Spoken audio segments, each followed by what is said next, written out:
Al'umma na ci gaba da kokawa kan yadda kafafen sada zumunta na zamani ke ci gaba da lalata ɗabi'un matasa maza da mata. Malamai sun bayyana cewa ta nan ne matasa ke ɗebo ɗabi'u marasa kyau da dama a wannan zamani. Kan haka ne gidauniyar Al-Ihsan ta shirya wannan lacca ta saba yi a duk watan azumi, wadda wannan lacca ta masa taken illar TikTok da social media kan al'umma. Illar social media nan tana lalle gurɓata mana tarbiyyar yara da har da manya ma a cikin al'umma. Ka saki jiki ka yi ma ɗanka tarbiyya, baka san yaron nan ya riga ya samu da daddare yana chatting da wasu wanda suke tusa mishi ra'ayi, daga nan ma sai kai kanka uwan ma ko iyayen ma ya fara tsanan su.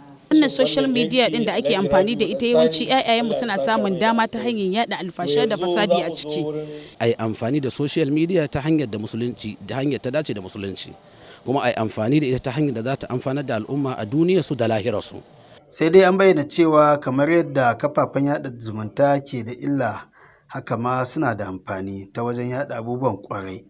Duk wanda zai nuna wa mutane wata hanyar da za ta amfani rayuwarsu duniya da lahira, hanyar social media ne, ki koya musu, ki nuna musu yadda za su amfani da ita na abin da zai shafi duniyarsu da lahirarsu.